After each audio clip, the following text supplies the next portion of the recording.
Extension Service is one of those real jewels in this country. Anyone who's ever used it, anyone who's ever been in 4-H, anyone who's ever had a relative who's participated in a contest sponsored, anyone who's ever gone to the home extension economist or the county agent to ask a technical question, understands what an important asset.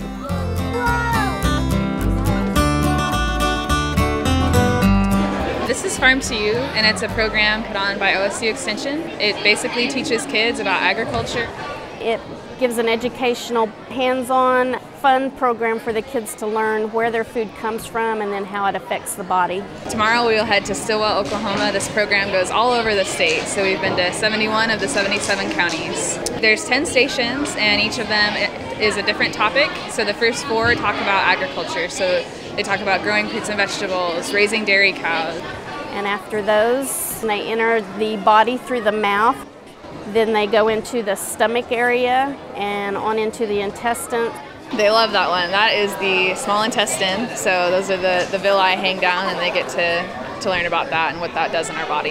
And then they talk about muscle and bone and the importance of nutrition for that. The final station is the skin station, where they get to see their germ.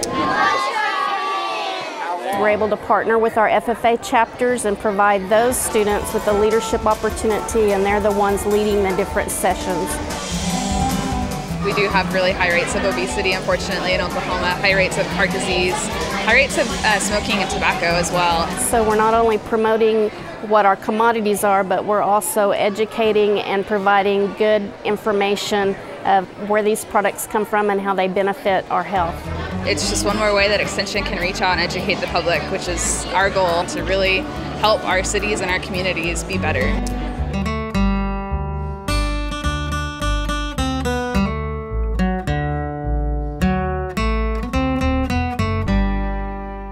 We have this remarkable presence in all 77 counties, which gives us the ability to extend what's going on here on the campus in Stillwater throughout the state today instantly through technology and through our extension agents. At noon on April 22nd, 1889, settlers lined up for the first Oklahoma land run. By the end of that day, Oklahoma City and Guthrie would come into existence with at least 10,000 new citizens. Many of the settlers were not looking for life in the towns and cities, but somewhere to grow crops and raise livestock. They wanted to be farmers, and this posed a problem. Little was known about the climate or soils in the new territory. These new farmers weren't quite sure what to plant, and in some cases, even how to farm. We assumed that most of these people who came here had come from farming backgrounds, but many people had not. There was their first opportunity to own land. It took a while to figure out what was going to grow well in different parts of the state. One crop that did show promise was cotton, particularly in southern Oklahoma. King cotton, as it was called during the Civil War, still dominated the South. The yearly cotton crops fed local cotton gins before being shipped to textile mills on the East Coast. But in 1892, the Mexican boll weevil crossed the Rio Grande River into Texas. Went walking across his field. Boll weevil took his cotton and turned the corn to meal. The beetle fed on cotton buds and flowers and spread at a rate of 60 miles per year throughout the South. Entire farms and even towns were abandoned as it moved into new areas. In an effort to save the industry, the federal government turned to a past college administrator and agriculturist by the name of Seaman Knapp. While serving as president of Iowa State College, Knapp started a campus farm to experiment with local crops and production methods. It was so successful, Congress asked him to help write the Hatch Act, a federal law that established similar experimental farms at every agricultural college throughout the U.S. But farmers often never heard about or ignored the new discoveries and farm practices made at these facilities. What was needed was a way to extend this knowledge directly to farmers. People like Seaman Knapp come along and they figure out that it's very, very critical to take scientific knowledge that's being developed and being able to produce food. You just can't take science and say to a farmer or an average citizen, here, take it, do what you want to with it. You've got to have people that can translate that. Knapp began by setting up a demonstration farm in Terrell, Texas. The Porter family agreed to farm 70 acres of cotton as directed by Knapp. Local businessmen put up $1,000 as a guarantee in case the crop failed. It didn't. Porter's harvest was twice as large as the previous years. The demonstration farm was so successful that in 1904, Congress appropriated funds for Knapp to form the Office of Farmers Cooperative Demonstration Work. Knapp knew the problems went far beyond the boll weevil, which only exposed wrong farming and bad business practices. Farming to him was both science and art. The science of agriculture could be taught, but becoming a successful farmer also required observation, experience, and good business methods.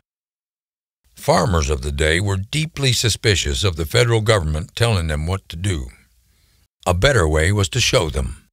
Knapp expanded demonstration farms throughout the state. To help establish these farms, Knapp began hiring special agents. These agents were usually young men with agricultural backgrounds. They traveled the state visiting with farmers in their demonstration fields at least once a month between planting and harvesting. But they also tried to help any farmer in need. Some of the farmers they met were not receptive. In fact, some farmers were resentful of these young whippersnappers telling them that they needed to change how they did things. Extension agents didn't force change on people. They simply came in and said, if you'd like to work with us, we would like to work with you. One of the agents hired was a Texan farmer named Walter Dimmitt Bentley. After 3 years of lecturing, Knapp asked Bentley to help develop an extension service in the western part of Indian Territory. In late summer of 1907, Bentley became the first extension agent assigned to Oklahoma. Taking the charge from Knapp, Bentley began hiring new agents for every county and securing new demonstration farms. In time, the effort would come to be known as the Cooperative Extension Service, and at least in Oklahoma, extension agents would be renamed extension educators. You think of the university, you think of educators. And our role in extension really is to take the university to the people, to teach and train them, to engage with them in solving their problems. An agent, on the other hand, often carries the connotation of somebody who's enforcing regulations, and we don't do that. The demonstration farms that Bentley set up are long gone, replaced by an extension office in every county. And while educators still work closely with agriculture producers, their mission is to help every Oklahoman. So we're here at the County Extension Office in McCurtain County. We're located in the county seat of Idabel. We're located inside the McCurtain County Courthouse. So we are seen as a office of McCurtain County, but at the same time we're an office of the state of Oklahoma and Oklahoma State University. Well, extension office is part of the courthouse, and we rely on extension. I mean, to me, that's one of the most important departments that we deal with, because that deals with the people. We deliver 4 kinds of programs: agriculture and family consumer science, and 4-H, and rural development. Here in our office, we're fortunate that we are fully staffed with 3 professional educators. Myself, I work with agriculture, horticulture, and rural development issues. We have a 4-H agent. I grew up right here in McCurtain County. Went to high school at Hayworth, which is just southeast of here. I was really fortunate to be a recipient of the McCurtain County 4-H Hall of Fame. That's the highest honor here in McCurtain County that you can receive in the 4-H. And so 4-H to me has been just a lifelong, dream of mine, since 9 years old. Of course, McCurtain County being, I think, the third largest county in the state of Oklahoma, I have about 14 to 15 clubs. I oversee all my volunteers, meet with them, make sure everything's going good, and then oversee your 4-H kids. And I want them to have someone like I had when I was in 4-H, a good role model, someone to go to for help, for record books. I mean, there's always something going on. From shooting sports to different project areas to different activities at the state level, at OSU in Stillwater, and seeing the smile on their faces whenever they win something, or you push them to do something that they can do, and they achieve that goal. They're smiling, they kind of have their chest bowed out, is what I say. At the end of the day, that's what makes me happy, what makes me smile, what makes me glad to be really fortunate to be in this position.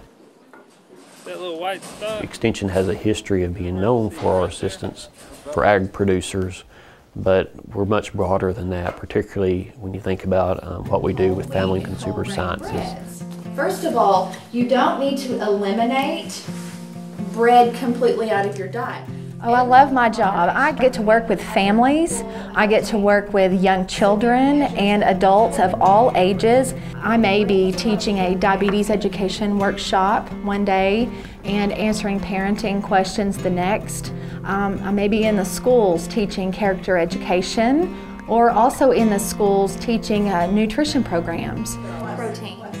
You can do that. Okay, so let's write that down. Today we had a diabetes education group meeting. I've seen a lot of change in people's lives with the diabetes education. Some of my members have come back and stated how they've improved their blood glucose levels significantly, how they've lost weight, and all by following the information that they gain from this programming. When people come into the office and end up honing in on a particular question, they generally like to leave with something in their hands that they can use in more detail and remember some of the specifics and read it again as they leave. So our fact sheets are still a major part of our program. They're a means of providing typically from 4 to 8 pages of in-depth information on a particular subject. And what's in the fact sheet has been refereed and approved and reviewed and is scientifically based information. Soil tests are one of the things done in all of our county offices. One of the things we're perhaps most known for, where people bring in their soil samples, we send them into OSU to the lab. For $10, the customer can receive a basic soil test. We get lots of questions. How much fertilizer do I need to put on tomatoes? How much do I need to fertilize my pecan trees? How much lime do I need to put on my pasture?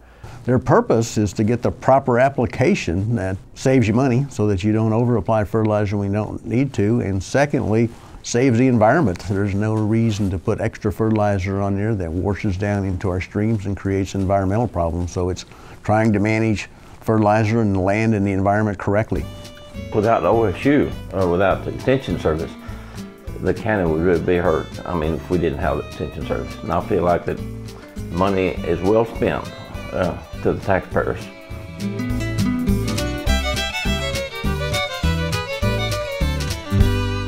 While Knapp and Bentley were establishing a federal extension service, Oklahoma State University, then known as Oklahoma Agricultural and Mechanical College, was also establishing programs to help local farmers and ranchers. The relationship between the federal and state programs was not always cordial, but each side made an effort to work with the other. Bentley's agents would meet at the new college whenever possible to help promote harmony and friendly relations. As its name suggested, Oklahoma A&M already had a large stake in agriculture. It was a land-grant university. The land-grant system was set up under the Lincoln administration in the 1860s to make it possible for every citizen to have access to an education.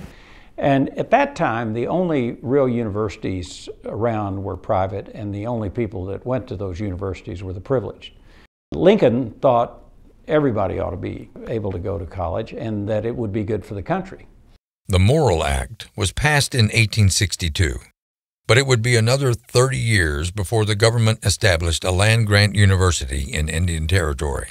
What the land grant refers to is that the federal government had a lot of land in every state, and the bargain was that we'll give you land to build your university, but that university must focus on certain areas.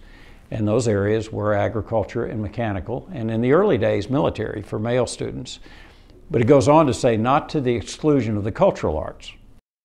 Oklahoma A&M began in 1890. A second Morrill Act would create a land-grant system serving African Americans in Oklahoma and establish Langston University 7 years later. The campus of Oklahoma A&M College was located on the grounds of Oklahoma Agricultural Experiment Station in Stillwater. Created by the Hatch Act, the experiment station researched local crops and agricultural techniques for Oklahoma producers. Even at the very beginning, they would send out bulletins and eventually began sending out circulars. These went out to local communities. They would occasionally have demonstration farm events and invite people to Stillwater and to the experiment station. One such event was the Farmers Institute. These were usually 2 days of lectures and discussions and offered free of charge. Later, these were taken over and organized by the State Board of Agriculture. Once Oklahoma A&M was established, it too began a series of short courses and movable schools on agriculture. Farmers could hear more than 180 different lectures and participate in 60 afternoons of practical work. Discussions on Saturday were open to all, whether they had taken the courses or not. Modern Extension continues to work hard to keep Oklahoma producers up to date. One-day events called Field Days demonstrate the latest advances in agriculture, and short courses still provide both novices and seasoned producers the information and training to improve their profitability. Extension is good to provide non-biased researched information to the taxpayers of Oklahoma. I'm participating in the Master Cattleman program that is at the Extension office here locally. Well, Master Cattleman program was developed by Oklahoma State University to help update and to, in the case of people wanting to get in the cattle business, a chance to introduce them.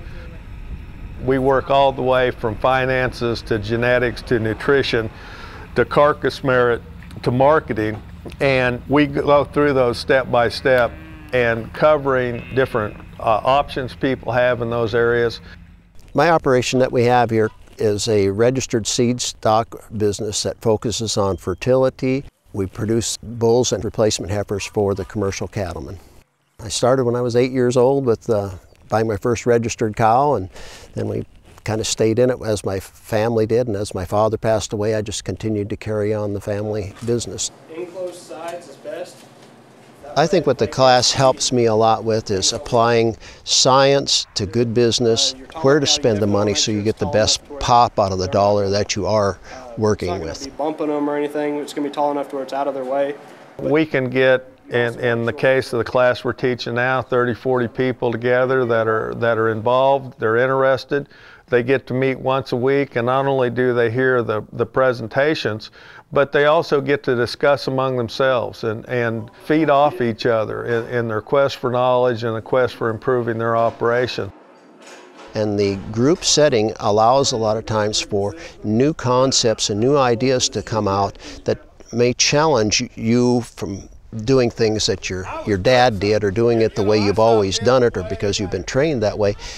But when I started doubting them, I went, whoa, slow them down, boys, you know, because I don't want to bruise them up. But it allows you to look at that and say, gee, I didn't think of that thought, and implementing that, and people will give you feedback. Yeah, I did that, and the difference it made in their program. You know, we've shared a lot of stories, and I think as a whole we've learned a lot. I've learned from them. I hope they've learned from me. When I'm doing it, yeah.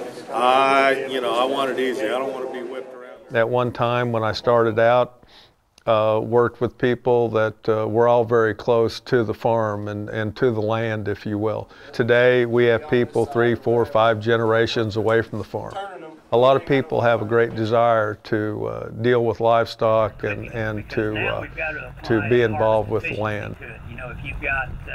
We always talk about we provide non-biased research-based information. And so we're one of the few sources you can come to if you're looking to buy a new product or try a new technique or whatever, that we're not trying to sell you something.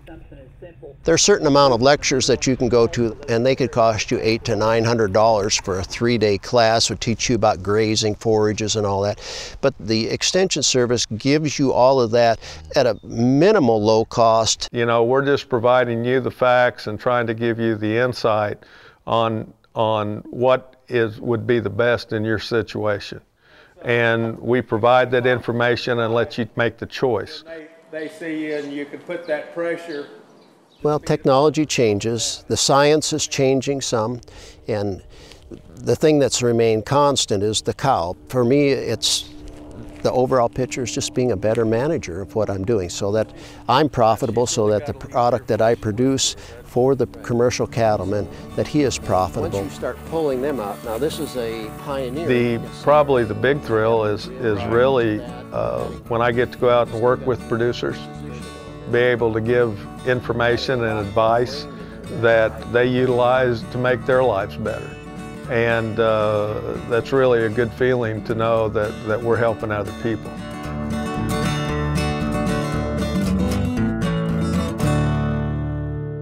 The 4-H programs introduce students to the Extension Service and Oklahoma State University really from the very beginning. And in my opinion, it's one of the great leadership programs in this country, and that's run through the Extension offices.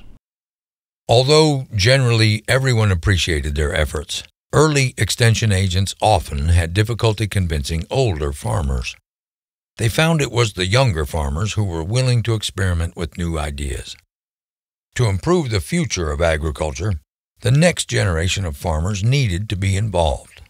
In 1908, the college began encouraging boys and girls agricultural clubs throughout the state. The first extension clubs for boys and girls were corn and cotton clubs. The boys and girls were given seeds and instructions for how to take care of those. Within a year, 569 boys and girls had joined. 4 years later, more than 15,000 young people were engaged in club work. The college also sponsored a number of contests with sizable prizes offered by the Farmers Institute, Board of Agriculture, A&M, and other cooperating agencies. As the youth programs grew, other clubs were added. Extension began a tomato club for girls in 1912 and a pig club 1 year later. Club members competed at the county level, with the winners exhibiting at local county fairs. Some would win trips to the state fairs in Oklahoma City and Tulsa.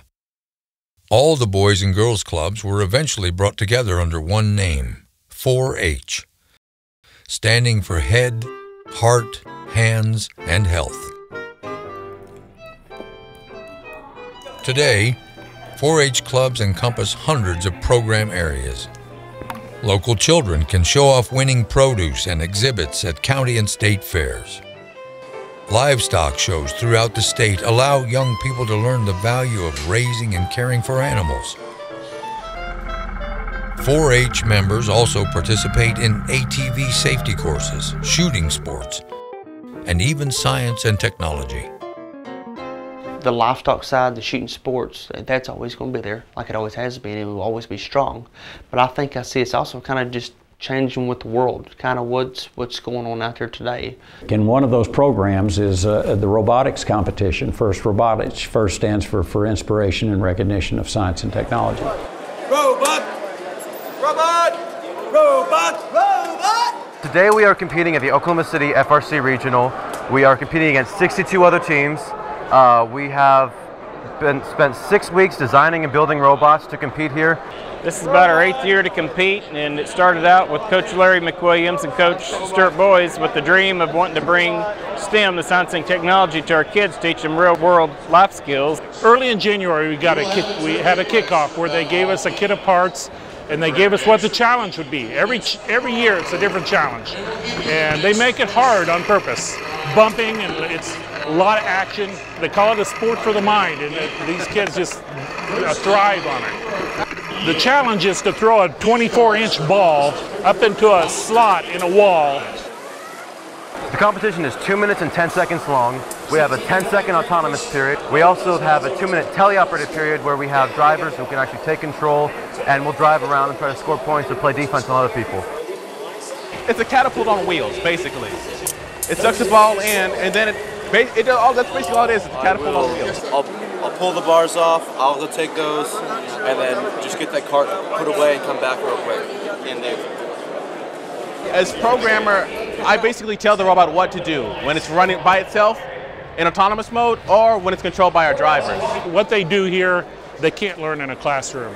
They're under the stress of a short period of time. They only have so many weeks to build this robot.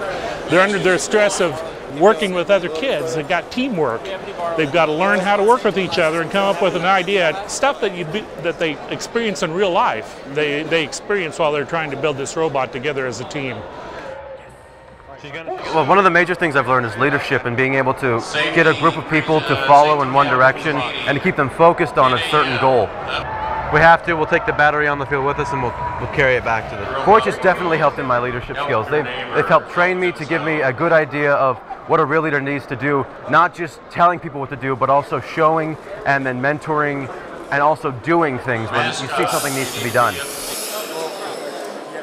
Originally, we started out as a strong agriculture base, but now we have young people that are studying so many more things. We have young people that focus on entomology or photography or science and nutrition. It's just another avenue to teach young people life skills and responsibility and help them become determined in a positive way to prepare them for life.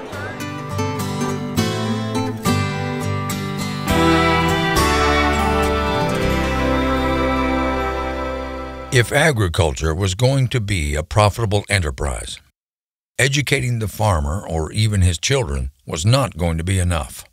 Early extension agents realized they would have to help the farmers' wives as well.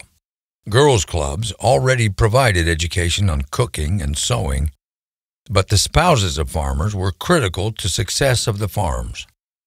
Women ran the homes and often dealt with finances while the farmers were in the field. Unfortunately, while the husbands could attend short courses, the wives had little opportunity to travel. Extension would have to bring the knowledge to them. Much of the education centered around canning, both as a way to use surplus produce from the fields and gardens and provide an extra source of income by selling it to neighbors. It was really important to have some way to preserve that food. Once you had an abundance at certain times of year, then there needed to be some way to save it for the times of year when there wasn't an abundance. In 1912, Bentley hired 11 women extension agents with the mandate to form home demonstration clubs. The following year, he added 4 more, including Annie Peters of Boley, Oklahoma, the first female African-American extension agent in the United States. She did canning for a great many years. In fact, some of her innovations in canning lasted several decades after she left. Now, one thing I think was really interesting in her picture, it shows her with glass canning jars, and most of the rest of the country were using tin and solder to keep them closed. Much of the work that Annie and all the women extension agents did now falls under family and consumer sciences. FCS educators help all Oklahomans and their families with a variety of health and safety programs tailored to meet the needs of each county. We have what we call our program advisory councils, and we meet with those people twice a year, and they basically consist of people out in the community. They're the people that knows what the needs are for the county. So not only do we identify the issues that are out there in Oklahoma County, but we also decide what programs we're going to do, how we're going to attack it, and how we're going to make the improvements. So for example, in Oklahoma County, there is a lot of problems with obesity, diabetes, heart disease. Once we identify that there's a problem and that we're going to go out and do some different programs to our different audiences, audiences. We, of course, being with Oklahoma State University, we provide research-based information. So we get that information from our state specialist, which is on campus. Eso nos va a ayudar a mantenernos llenos, porque tiene fibra. La fibra nos va a hacer sentir llenos. The Total Wellness class started a couple of years ago, and it's offered several times throughout the year. And we have a dietitian that's bilingual that does it in Spanish, and we also have a dietitian that does it in English. Como snacks podemos comer la zanahoria, ¿cierto? O sea, acostumbrarnos a comer verduras. Pero también es muy bueno comer. We really have a high risk of developing diabetes or heart disease, and also there is a lot of obesity among the Hispanics in the U.S. So these type of classes are really, really important. We had an amazing teacher, Diana, and she did really good. We learned a lot of things that we like, tortillas, rice, things like that. We learned what effect it has on our health. I mean, we could still eat it, but we just eat less portions, or we cook it differently than traditionally is cooked. So every time I teach classes, I realize there is a lot of need for these classes in the Hispanic community, because they need to learn, you know, to identify the different food groups and then learn what is healthy and what is not, and you know what things we can eat more and what other foods we need to, you know, eat less. Certain recipes or things that, like, as Mexicans we eat, how to change it a little bit. We can still eat what we normally eat, but change the way we cook it. Impactó bastante porque aún mi esposo, ¿verdad? Que él nunca ha sido nunca ha estado pasado de peso, como quiera él siempre ha tenido colesterol, y esto le ayudó a él bastante, ha bajado mucho su colesterol y impactó bastante nuestras vidas, porque también hemos podido sentirnos mejor, hemos bajado de peso y nos sentimos con más energía, nos sentimos mucho mejor ahora que tomamos esta clase, y fue muy importante para nosotros esta clase. They always told me like, oh Diana, thank you so much for teaching us. You know, we start eating healthier, we are eating more fruits and vegetables now, we are eating less, you know, fried food, or we try not to go out to eat as much and just cook at home. And they always say, you know, my family, my dad, my other sisters are doing the same. They are eating healthy because of us. And with the Total Wellness class, we've seen family members that come together and takes the class, and it's wonderful because it provides that accountability partner that they need at home when they're getting ready to sit at the dinner table, maybe before that when they're getting ready to go grocery shopping, if they can do it together and make sure they make healthy choices. Yeah, and we're so grateful that this was available, because it was free, so it was something that we could do. We're thankful to OSU for providing this.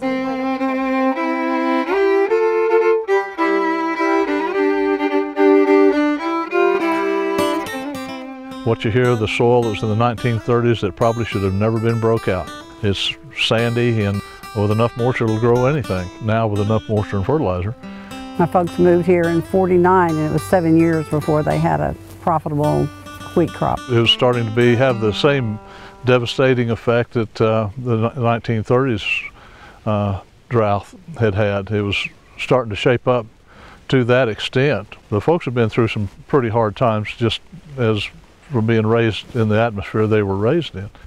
And there had been a lot of improvements in agriculture at that time that prevented it becoming as bad as the 30s was, but there's still a lot of issues that were similar to it, that had it continued on, it would have indeed developed into the magnitude of what the 30s were. And it had to a degree here already. This quarter would have been about 60 acres of it would have been in alfalfa. And they was one of the pioneers of raising alfalfa in Oklahoma. And they had sold a lot of hay. It was a good product at that time also, and was becoming real popular. And all of that type of agriculture simply dwindled off and was coming to an end. The alfalfa simply couldn't survive the drought conditions, and so it was destitute times. There was not only, of course, the wheat crop which we raised. There was no feed grains. There was no cattle feed for hay. All of that was had just come to halt as far as agriculture was concerned around here. Several years of drought in the southern Great Plains was a concern for the country and made news around the world. So much so, a special visitor came to see it firsthand. So there were things that they wanted spruced up when they found out there was going to be special guests coming. And so Dad was out repairing the barn, had a tin roof on it, and there was a piece of it that was loose. So he was out there pounding that down. And he has a cousin that lives around the corner, and then he had property here, and he was up and down the road all the time too. He went by and saw Dad out there on a January day out there nailing the tin down on the roof of the barn, and he couldn't figure out what was wrong with him, that he was out there doing that in that kind of weather. And then the next week he found out. January 1957, President Eisenhower visited this farm, which is the original homestead where my grandfather homesteaded. And at that time, my parents, Carl and Frances Peoples, lived here, and with us with 4 children, and we were raised on this farm. And it was a result of the drought that President Eisenhower made that visit, and accompanying him was the Secretary of Agriculture and the local agent, which we knew from our days in 4-H at that time as Bill Taggart, Dr. Taggart. Well, it was part of a long drought tour that he took. And of course, he flew all back in '57. We watched the airplanes that come in to the airport, which is located a mile to the southeast of us here. And they had stopped in locations in Kansas, this one in Oklahoma, in Texas Panhandle, New Mexico, and in Colorado. And we knew that they were coming. We were watching. And they pulled in the driveway, and none of the motorcade knew that they were going to stop here. So when they pulled in the driveway and stopped them, then they all started piling out. This motorcade ran clear to the corner down here, about a half a mile. He stopped and visited with the family as a whole. We all shook hands with all of us and visited with us. 75 or 80 feet out behind us here is where they all stopped, and that would have been the ground there was typical of all the rest of the wheat land that was here, about 100 acres then. They visited out here. They proceeded back up toward the house, pulled out of the driveway and left. He spoke to Mom again on the way back, and she told him, she says, "Oh, I wish you had time to come in for a cup of coffee." And he replied, "Well, maybe I can come back and do that sometime." 152 days after the presidential visit, there was a wheat crop for the first time in years. Experts say the drought was more intense than the 1930s, but it was the change in agricultural practices that lessened the impact. Research from the USDA and land-grant universities was delivered to producers through programs like the Cooperative Extension Service. These programs showed producers on their own land how simple changes could make a difference. We've had extreme long droughts in our past, the 1930s, the Dust Bowl drought, the 1950s, which was statistically for the body of state the worst drought on record. We had a period of wet times from 80s and 90s and then into the 2000s. We've gotten into these short, severe episodes that we've seen, like in 2005, 2006, 1995, 96, 98, and then this drought. There's a couple of other counties that's been severely impacted by this exceptional drought that we've been under for close to 3 years, plus or minus. An area that would include mostly Tillman County, Jackson County, and Harmon County. And as you look at the southern border of Oklahoma, the Red River, as it comes in, and in the 100th meridian, which is the border with the Texas Panhandle, that's the counties that are the very farthest southwest counties, which has very severely affected our overall production. We've really been impacted agronomically here the last 3 years. For sure, especially cotton on the irrigation side, for sure. Then in 13, of course, this last year, we felled the majority of our wheat acres here due to that record-setting 5 to 6 freezes that we had starting the end of March, extending to the 1st of May, down there in conjunction with the drought that's already going on. My operation consists of wheat and cotton and cattle sometimes, depending. We haven't had any the last few years due to the drought. mainly just hadn't had anything really for them to eat. Surprising at how much we've done on what little moisture that we have had, but I mean, it still makes you feel good when that seed jumps out of the ground and you know you've done all you can to make it grow. Oklahoma growers, U.S. growers are optimists, or they really wouldn't be in the business of agriculture. You got to keep thinking, boy, next year's going to be better. It is optimism that helps a small cotton plant that requires nearly 20 gallons of water in its lifetime to grow in the hot and dry conditions of southwest Oklahoma. Whether it's irrigated or dry land, the cotton crop this region relies on needs moisture to grow. Typically, if you look at a long-term average based on National Ag Statistics Service data, Oklahoma is going to plant somewhere between 200 and 300,000 acres. We don't have any ground well water here, so all of our irrigation comes from Lugard Altus Lake north of town, and we haven't had any irrigation at all the last 2 years, and in 11 we didn't have enough to make a crop.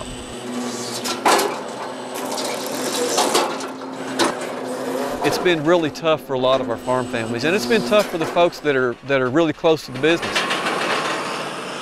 We've experienced a rough 3.5 years down here, but I can't brag on our producers enough down here for their initiative and hanging in there and staying in with their cropping systems.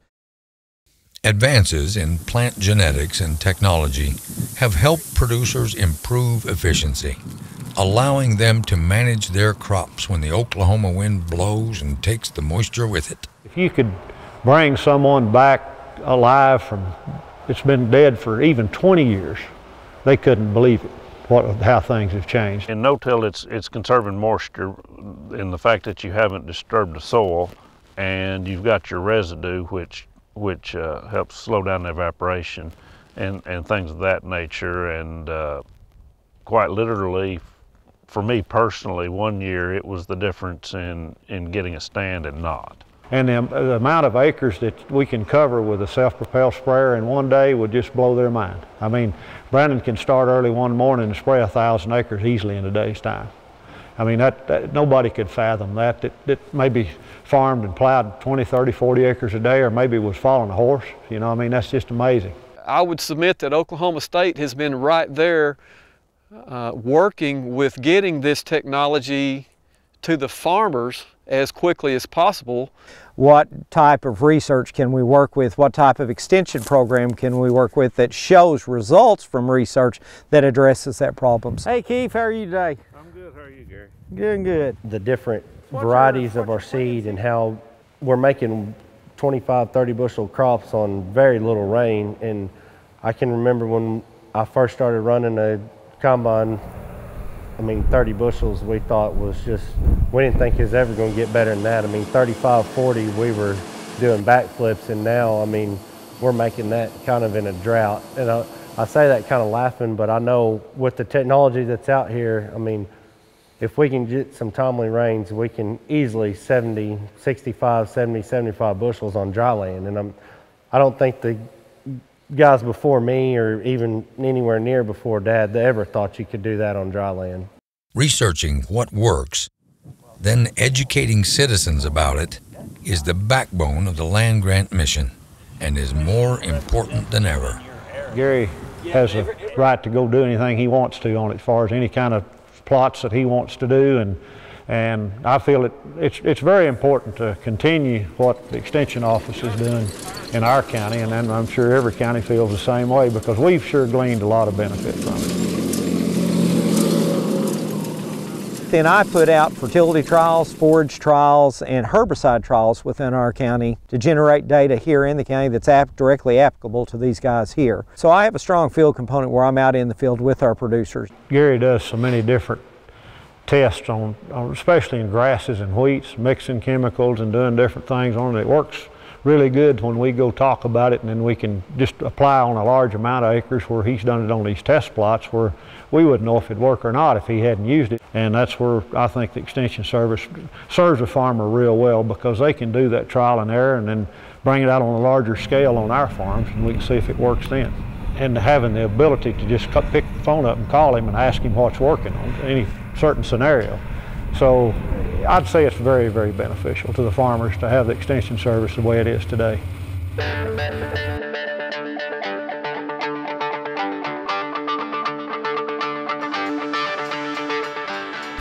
Well, we got some folks to come down and ride on one of our extension trains, kind of train we had back in 1914. Showed them a little bit about what extension did in the past and what it's doing today. This is the centennial of extension, and we've been around for 100 years.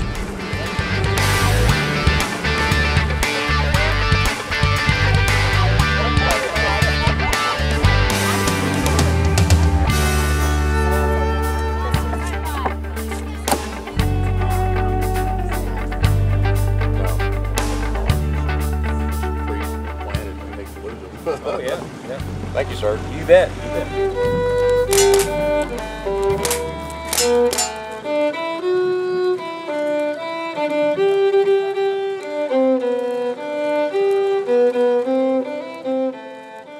Bentley was used to ride in the train for extension work.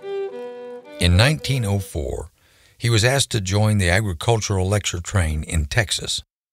Although farmers often complained about price gouging when shipping crops, they were important customers for railroad companies. The railroads provided extension agents with free passes for their job. In Oklahoma, it was a little different. Early extension agents were on their own when traveling to local farms or the occasional agents' meeting.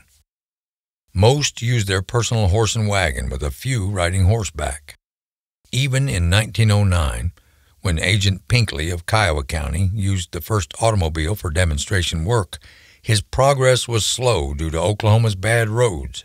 He made some successful relationships because he would provide rides for people going from one point to another, but then other people resented him because they said his car scared their horses. In 1914, the Extension Service tried their own county fair on wheels. Demonstration trains crossed the state, carrying a wide array of livestock and expertise.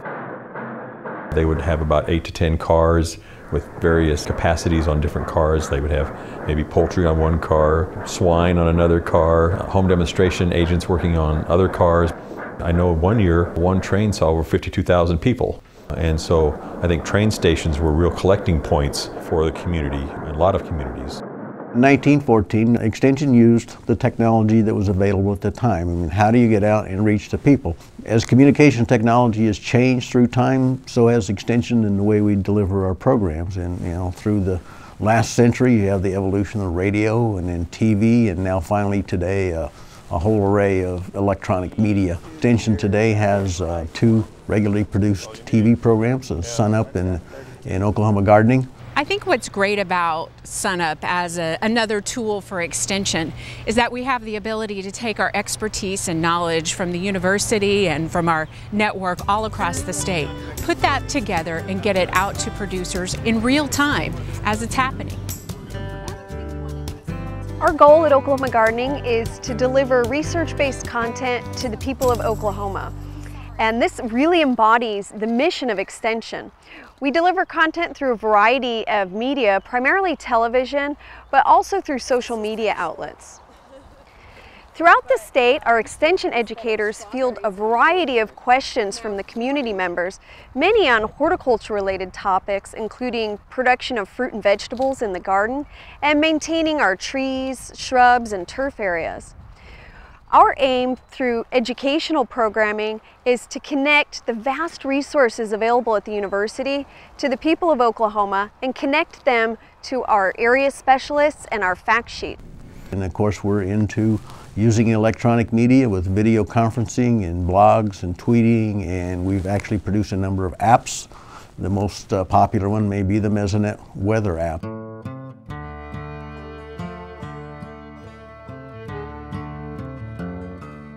As the first decade in the new century wore on, friction between the federal extension and state systems increased. Attempts were made to merge the two, but always broke down over funding and who was in charge. In Oklahoma, relations between the agents were generally friendly. But the state's and the college's agricultural efforts were overseen by the Board of Agriculture, a very political group that didn't appreciate federal intervention. And then in 1911, after losing his wife a year earlier, Dr. Seaman Knapp, the father of Extension, died. 3 years later, a compromise was struck on the federal level in the form of the Smith-Lever Act, combining the two systems. The U.S. Department of Agriculture would provide funding and support to the state cooperative extension system that would in turn support county offices. And the word cooperative and cooperative extension means that we receive funding from all three federal, state, and county sources, and that there is a cooperation between those three forms of government that funds extension. The question for Oklahoma was, who would run the state system? Bentley or someone appointed by the State Board of Agriculture, which had become the governing body of Oklahoma A&M. Previous attempts to reach an agreement between the two had failed, largely due to college president J.H. Connor. But the board was deeply unpopular, and through a vote of the people was replaced with one appointed by the governor.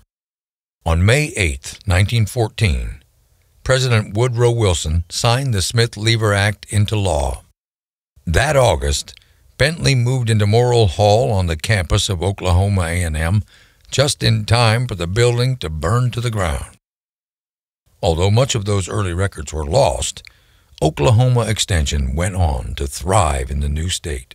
When the Smith-Lever Act was passed in 1914, one of the expectations was that the federal government was going to provide resources, monetary resources, that it needed to be matched by the state government and the local government. And it's a three-way partnership that we've got, and it served us very well for the last 100 years. And the triangle basically represents the three missions of the land-grant college, teaching, research, and extension, and we refer to them in that order because that's the way they were enacted by our forefathers and government in Washington. That 3 acts actually created those 3 missions. First act being the Morrill Act in 1862, which formed the university, the teaching arm. About 25 years later, the Hatch Act established the experiment station and the research arm. And then finally, 25 years later, in 1914, we established the third side of the triangle, extension. Smith-Lever also created an extension service in the state's other land grant, Langston University, that is still operating today. Langston, just like Oklahoma State University, is a land-grant institution, and so we are funded through the 1890 land grant program for our cooperative extension program. We extend programs throughout the state and the region on questions that farmers might have for us. One change Extension has seen in the last 100 years is assisting in community development. County and state educators work with local civic leaders to help diversify their economy and prepare for the future. Whether it's expanding small and home-based businesses, training elected officials, or providing strategic and community planning, Extension is an important partner to rural and urban Oklahoma.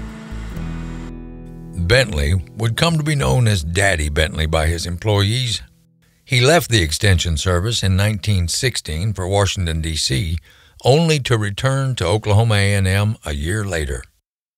During his tenure, Bentley would work with an old friend, Bradford Knapp, son of Seaman Knapp. Bradford served as college president from 1923 to 1928. In 1930, at the age of 73 and still an extension agent, Bentley suddenly died. I think Bentley would be surprised at the extent of the extension network now. I think he would be amazed at the way we can reach people in so many different ways that he would have never imagined. I actually think the best years of the Extension Service are ahead of us. The world is not as it was in 1914. My home county is not as it was in 1970. But we give the Extension Service the ability to change, to grow, to meet the needs out there. And given that flexibility, the Extension Service will. And as we project out from now on, with this burgeoning population that's projected to get to 9+ billion people in just the next another 30 to 40 years. Challenge that we face between now and 2050, we have to double food production. The incredible, intense impact of that population on land, on the amount of water available, and the continuing changes that are occurring in climate that we're seeing today, the droughts that have been occurring. The main thing that I love about Extension is that I am confident that I can tell people if they want the true answer, the accurate answer, they need to come to the OSU Extension office. Well, we often talk about there's information and there's knowledge. You can find information all over the place, and trying to make sense out of it is the key of what Extension does. Plus, backing it with the scientific research and experimentation to know which of those ideas and information actually works in your own local environment. How you doing, Keith? To have a face associated with that information and to help tailor that to you or to your family or to your children is something that Extension has a long 100-year history of providing. And I think it's important that we continue that for the next 100 years.